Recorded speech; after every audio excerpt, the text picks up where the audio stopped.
With just days until Donald Trump takes office, some immigrant families are living in fear. The president-elect has said he is tackling immigration on day one, and now thousands of families are worried that what the new policies will mean for their undocumented relatives. Tonight, we are speaking with two of those families and a former prosecutor about what they believe could happen after Inauguration Day. Emotions run high as investigative reporter Dan Krauth find out. Dan? Bill and Sandra, many parents brought their children to the country in search of a better life. Now they're faced with a sobering reality, the possibility of having to return to their home countries and leave their children behind. Sorry.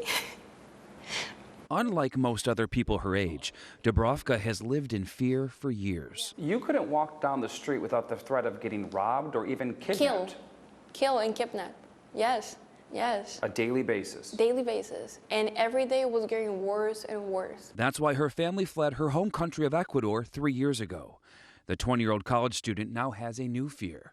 Her family could be separated. If we came here together, we live together. Since she came as a minor, she has a special immigrant juvenile visa. Her older family members do not, and she's not alone. I feel sad because all my life I live with my dad, with my family. Antonio's father brought him to New Jersey to escape the violence in Peru. He also has a juvenile visa. When he turns 18, his father will be deported. ¿Cómo te sientes ahora? When I asked his father how he's feeling, he told me, "I'm scared they will separate me from my son because I spent my life with him." I need him, and he's my support, you know? He's my dad. They're worried new immigration policies could be harsher and have devastating impacts on their families. There's so much uncertainty right now. Attorney Veronica Cardenas represents both families. Listening to everything, the statements of Homan, of Trump, how people should be afraid, that's what they've said. People should be afraid, and so they're going to make sure that when people come, the conditions are so horrific that they don't want to stay to make their case for asylum. She has firsthand experience. Before representing immigrants, she worked as an ICE prosecutor under the last 3 presidents. Under Trump, as a trial attorney, I didn't even have to say anything. I just needed to be in that spot to show a presence of the government.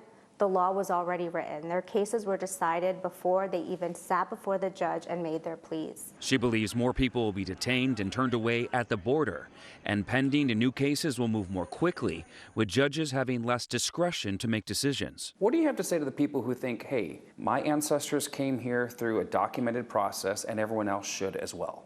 We don't live in a world of shoulds. This is the reality. And as Americans, we have a choice. How do we want to be read in history, as a nation that follows our laws humanely, or as one that will stop at nothing to enforce it? For children like Antonio and Dubrovka, they didn't make the decision to come here. Their family members did. But someone else could soon decide whether their families remain together. I mean, it's really hard for everybody. And I will say that nobody wants to leave their country to look for the things that they cannot find in their own place. I reached out to the federal government. They say there are more than 11 million non-citizens in the country, and they don't have the resources to apprehend all of them. They target those who pose a threat to national security or public safety. Those who are targeted, they say, receive their legal due process. Now, when I asked the feds what will happen after Inauguration Day, they told me I have to reach out to the president-elect's transition team, and they haven't responded. Yes, but they may, maybe Monday night. Stay tuned. After, when they're having at the ball or something. It's interesting, the economy for this one woman who was on both sides of the aisle. Right. I wonder what's more tougher for her. She thought it would be easier in private practice. She said it's much more difficult because she gets very close with her clients, and more times than not, they're denied their right to stay here. Yes, of course. Oh, gosh. Or their bid to stay This here. is going to be a very big deal.